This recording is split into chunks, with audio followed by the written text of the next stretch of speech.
खबर के बाद अगली महत्वपूर्ण खबर की ओर आपको लिए चलते हैं। पाकिस्तान के बलूचिस्तान में अलगाव की आग एक बार फिर बढ़ने लगी है। यहां अलगाववाद के आंदोलन को आगे बढ़ा रहे बलूच लिबरेशन फ्रंट ने दावा किया है कि उसने बलूचिस्तान के कई प्रमुख इलाकों पर कब्जा कर लिया है। बीएलएफ का दावा है कि पाकिस्तानी सेना कई इलाकों से पीछे हट रही है। वहीं हाल ही में अमेरिकी राष्ट्रपति ट्रंप और पाक सेना प्रमुख के बीच लंच पर हुई मुलाकात को लेकर भी बलोच नेता पाकिस्तान को घेर रहे हैं। ये रिपोर्ट देखिए।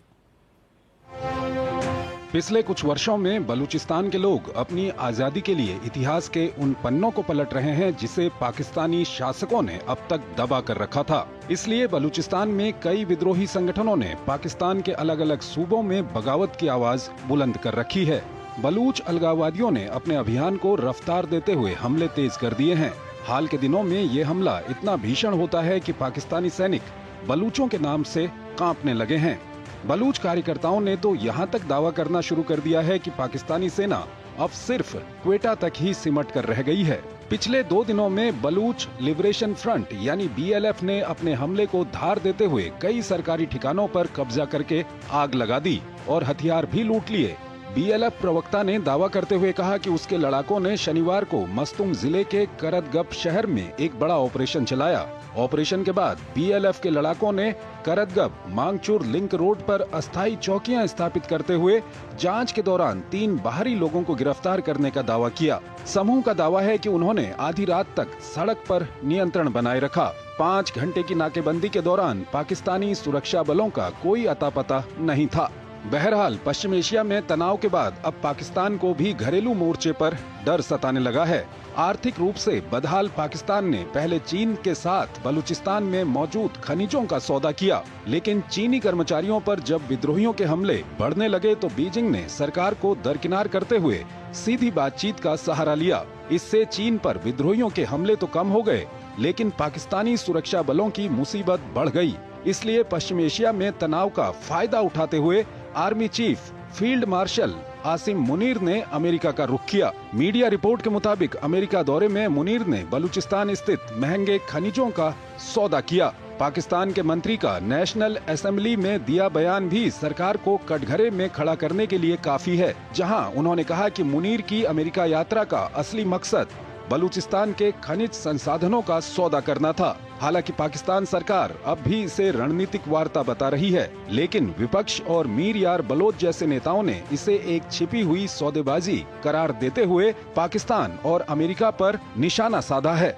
दरअसल पिछले कुछ महीनों में पाकिस्तान ने बलूचिस्तान में बड़े पैमाने पर कार्रवाई शुरू की है। बताया जा रहा है कि पाकिस्तानी सेना ने बलूचों पर ढाए जा रहे जुल्म की खबरों को प्राकृतिक संसाधनों से लैस इसी जमीन में दफन करने की नाकाम कोशिश की। इसी कोशिश के तहत न सिर्फ बलूचिस्तान को इंटरनेट जैसे आधुनिक सुविधाओं से मरहूम कर दिया गया, बल्कि अकूत बहुमूल्य खनिज संपदा का दोहन करते हुए वहां के लोगों के हितों को लगातार नजरअंदाज करता रहा। आलोक बंसल हमारे साथ जुड़े हुए हैं, विदेशी मामलों के जानकार हैं, उनसे हम बातचीत करेंगे। आलोक जी, अगर बलूचिस्तान की हम बात करें तो काफ़ी कुछ वहाँ से आपके पास खबरें आती रहती हैं, और इस वक्त जो खबर आ रही है, बलूच लिबरेशन फ्रंट का दावा है कि उसने कई इलाकों में पाकिस्तानी सेना को पीछे खदेड़ दिया है, कई जगह अपने नाके लगा दिए हैं। क्या कुछ कहेंगे आप? देखिए, बलोच लिबरेशन फ्रंट जो है दक्षिण पश्चिमी पाकिस्तान बलूचिस्तान के एक बड़े हिस्से के ऊपर करीब करीब कब्जा करके बैठा हुआ है, और जो है सूर्य ढलने के बाद तो उनका एक छत्र राज रहता है। लेकिन जिस तरीके से उन्होंने अभी हमला कर लेवाइज का पुलिस स्टेशन कैप्चर किया, उनके आर्म्स रिकॉर्ड सारे कब्जा कर लिए, और उसके बाद उन्होंने कई सड़कों पर नाकाबंदी कर दी, ये दर्शाता है कि उनके पास कितनी शक्ति। जहां दक्षिण पश्चिम में बलोच लिबरेशन फ्रंट हमला कर रहा है, वहां और अगर उत्तर में जाएं हम तो जो वो इलाका है जो वहां पे बलोच लिबरेशन आर्मी ने भी कई लोगों के ऊपर हमले किए हैं। तो ये दर्शा रहा है कि बलूचिस्तान के अंदर जिस तरीके से जनमानस में आक्रोश बढ़ता चला जा रहा है, पाकिस्तानी हुकूमत का वहां जो कब्जा है वो कमजोर पड़ता चला जा रहा है। और जैसा कि आपने सही बताया कि चीन और उसकी कंपनियों ने इस बात को बड़ी जल्दी रियलाइज कर लिया कि अगर उनको अपना कुछ कार्य करना है तो उन्हें बलूच राष्ट्रवादियों के साथ बातचीत करनी पड़ेगी और समझौता करना पड़ेगा। और उसके बाद से चीनी कंपनियां जो हैं बलूच राष्ट्रवादियों से बात कर रही हैं और उनको कर दे रही हैं इस क्षेत्र में कार्य करने के। आलोक जी, अगर इस इलाके की बात करें तो कुछ महीनों पहले आप और हम जब बात करते थे, जिस समय डॉक्टर मेहरंग बलोच को वहां पर गिरफ्तार किया गया था और काफ़ी वहां पर लोग सड़कों पर बैठे हुए थे, उसके बाद जो परिवर्तन आया है उसमें पाकिस्तानी सेना को वहां पर कानूनों में बदलाव करके काफ़ी अधिकार वहां पर दे दिए गए हैं। तो इसका कितना असर इस पूरे इलाके में और जो अलगाव का आंदोलन वहां पर चल रहा है उस पर आप देखते हैं? देखिए, पाकिस्तान पहले भी बलूचिस्तान पर इस तरीके से शासन करता आया है जैसे वो एक विदेशी भूमि पर आधिपत्य जमा के बैठा हो। और आपने देखा कि वहां के लोगों के जिस तरीके से अधिकारों के ऊपर दमन होता रहा है। लेकिन अभी पिछले समय से इन्होंने जो कानून बनाया है वहां पे किसी को भी गिरफ्तार किया जा सकता है बिना किसी कारण के, और 2-2, 3-3 महीने तक रखा जा सकता है। आपने देखा जिस तरीके से डॉक्टर मेहरंग बलोच को हवाई अड्डे से पकड़कर लाए गए और उसका अभी तक कोई सुनवाई नहीं हुई है और उनको हिरासत में रखा गया। तो बलोच जो जनमानस है उसके अंदर भयंकर आक्रोश है और पाकिस्तान के इस आधिपत्य के खिलाफ अधिकांश जनमानस जो है विद्रोह कर रहा है। और जैसा कि मैं और आप नहीं कह रहे बल्कि पाकिस्तान की संसद में भी फजलुर रहमान साहब ने कहा था कि बलूचिस्तान के एक बड़े हिस्से में जाने के लिए आपको पासपोर्ट की जरूरत पड़ती है। ऐसी स्थिति हो गई है। तो वो दिखला रहा है कि क्या हालात है और हमें इसे समझना चाहिए कि बलूचिस्तान कोई छोटा इलाका नहीं है।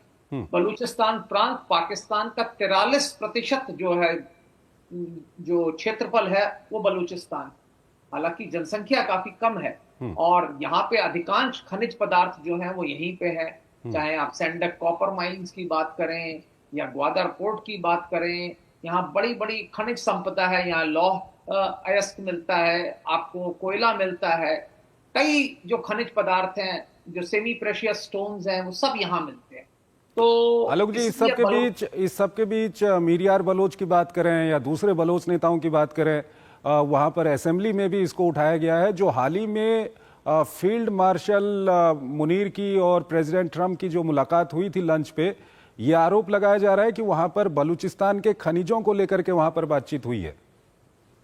देखिए, इसमें कोई शक की बात नहीं है कि इस तरीके की बातें हो सकती हैं, क्योंकि राष्ट्रपति ट्रंप जो है अन्य राष्ट्रों के साथ भी खनिज संपदा के लिए डील्स करने की कोशिश कर रहे हैं। जैसा सुनने में आया, यूक्रेन के साथ वो एक चाहते हैं इस तरीके का कोई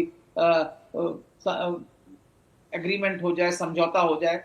हो सकता है पाकिस्तान के साथ भी कर रहे हैं, क्योंकि सैंडक कॉपर माइंस बहुत बड़ी कॉपर माइन मानी जाती है। बलूचिस्तान के अंदर जो है तेल और गैस का भी प्रचुर भंडार है और कई अन्य खनिज संपदाएं यहाँ पाई जाती हैं। तो इसकी पूरी संभावना है कि असीम मुनीर जो व्हाइट हाउस में लंच पर निमंत्रित थे, हो सकता है वो इन्हीं खनिज संपदाओं का सौदा करने के लिए वॉशिंगटन डीसी गए।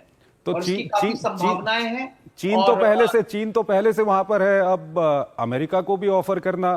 संक्षेप में जल्दी से आलोक जी। देखिए, चीन जो है वहां पर जो है China Pakistan economic corridor, Gwadar port, और वो काफी हद तक निवेश कर रहा है। चीन का जो कार्य है वो कंस्ट्रक्शन और निवेश का है। चीन चाहता है कि पाकिस्तान के अंदर कई फैक्ट्रियां स्थापित हो जाएं जो चीनी कंपनियों के द्वारा संचालित हों और जिसमें पाकिस्तानी वर्कर्स कार्य करें। अमेरिका वहां की खनिज संपदा में ज्यादा इंटरेस्टेड है, वहां के जो एयरफील्ड्स हैं उसमें भी शायद इंटरेस्टेड हो। जब तक ये युद्ध चल रहा था, ईरान, अफगानिस्तान और अन्य इस क्षेत्र में अपनी पकड़ बनाने के लिए हो सकता है उसमें भी इंटरेस्ट हो। पर ये दोनों ही राष्ट्रों का इस महत्वपूर्ण क्षेत्र के संसाधनों पर कब्जा करने की एक होड़ भी है और चाह भी है। लेकिन ये दोनों ही ये जानते हैं कि बिना बलोच राष्ट्रवादियों को साथ लिए शायद ये आगे ना बढ़ पाए। ठीक है आलोक जी, बहुत बहुत शुक्रिया।